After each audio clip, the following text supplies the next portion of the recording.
otřeseni v hloubi svědomí, že se hned přiznají, co spáchali. Vražda je němá, přesto dokáže zázračně promluvit. Dám se hrát výjev podobný zavraždění mého otce. Strýc bude přitom, podívám se mu až do ledu. A trhne-li to s ním, hned budu vědět, na čem jsem. Já jsem vyoral, tak mě dořekněte ten rozhovor, dělejte, já musím na pivo. Jak se vám tady hrálo, mistře?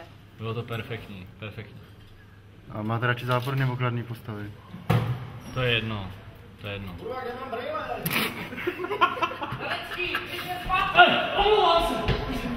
Je to taková role, který se člověk vlastně bojí, ale já už jsem o tom tak někdo mluvil, že já to s rolema nemám, takže bych měl vysněnou postavu.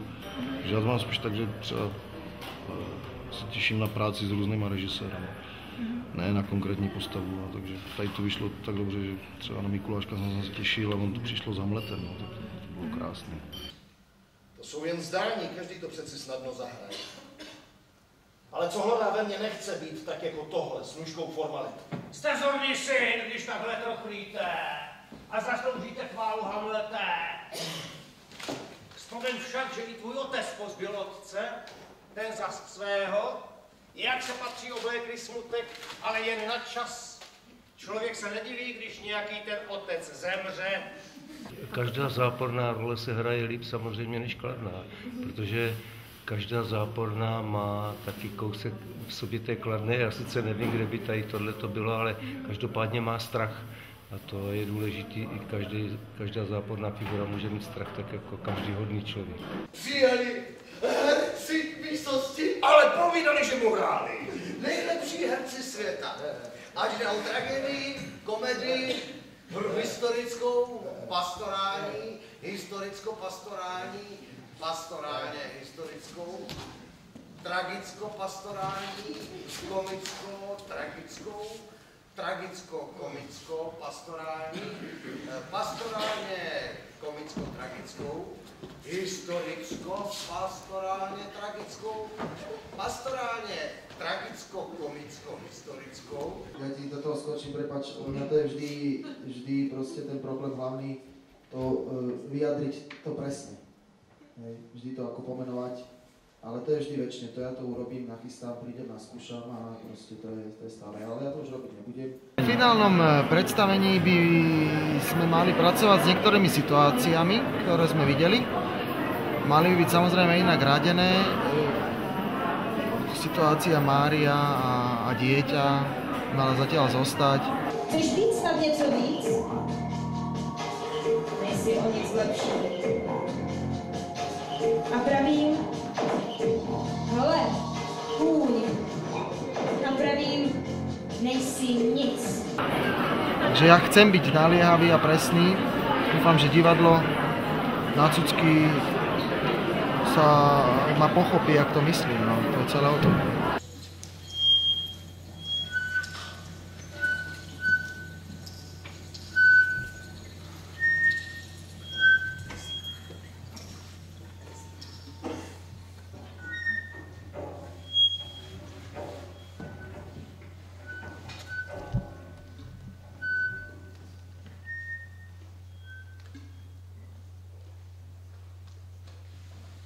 Tohle místo je prokletý.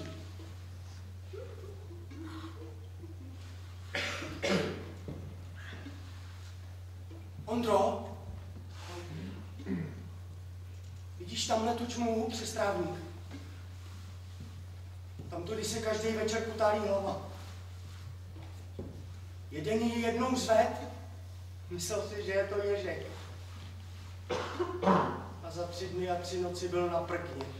Tak je to zajímavý mít derniéru jinde než v tom domovském divadle a mám z toho pocit dobrý a je to ještě opepřený tím, že v tom dokonce ještě hraju, protože jeden herec onemocněl, takže si to ještě dáme jakoby z té druhé strany. No. V jaké roli vás uvidíme? Ondřej.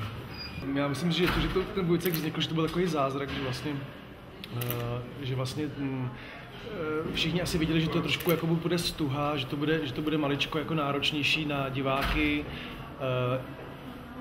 A vlastně trošku i na ty herce, kteří v tom baráku jsou jakoby zvyklí hrát nějaký druh repertoáru, ale musím říct, že v případě toho Vojcka to bylo úžasné v tom, že ty lidi vlastně jako chytli tu příležitost za počasí a vlastně to, jak to bylo ničím jiný a jak to bylo na dřeň a jak ten text je nádherný, jak jsme prostě všichni úžasně pracovali, tak to jako byla úžasná zkušenost pro nás, pro všechny a bohužel divák současný si žádá asi něco jiného. Já myslím, že jsme si tím jako nějakým způsobem vykolíkovali ten terén, kam už v tom vinohradském vlastně jako žánrový nemůžeme. Ale k nám bude chodit vždycky spíš ten střední věk nebo tak. A náš sláva těch experimentálních divadel je v Praze, já nevím, 30 nebo 40. Ty, co mají portály, ty jsou 3. Dělají mi starosti koně. Když si pomyslím, že ty ubohé bestie musí ustavičně chodit pěšky. Pane doktore, chcete z toho celý trudnomyslný? Někdy dokonce malinko blouzný? Já si myslím, že ta hra je poměrně obtížná a těžká a myslím si, že tenhle způsob inscenování byl podle mého soudu jako jeden z mála možných. Vojsku! On už zase filozofuje! Vojsku, pane doktor! Vojsku, pane doktor! Vojsku, pane doktor! Ne! Vojsku!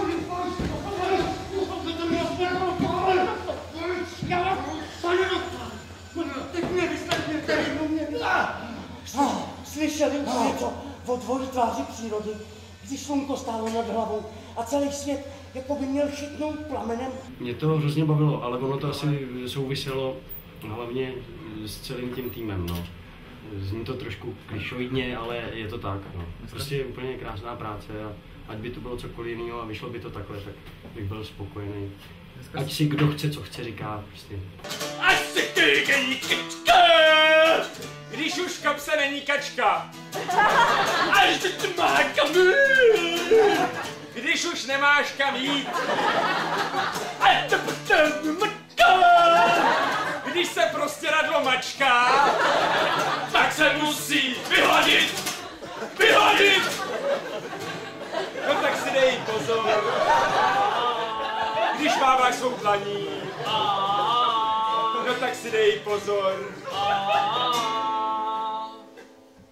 Při hajlování.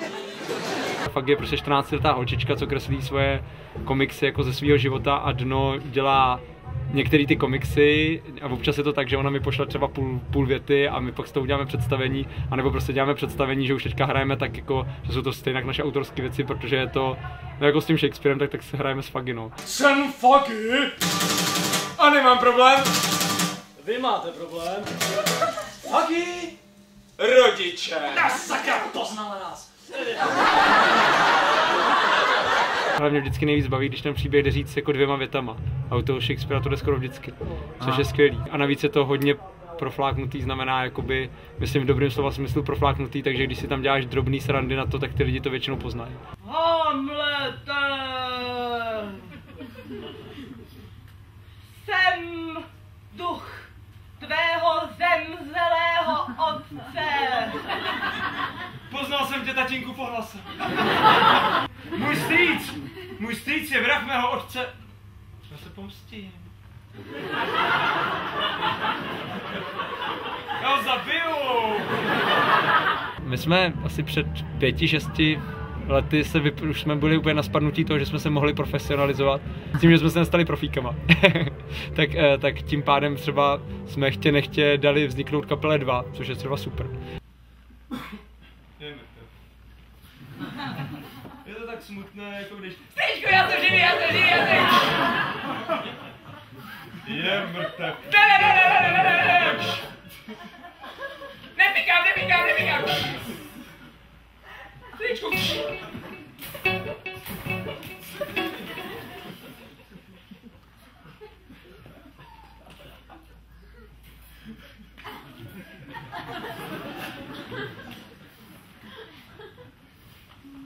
Je mrtev.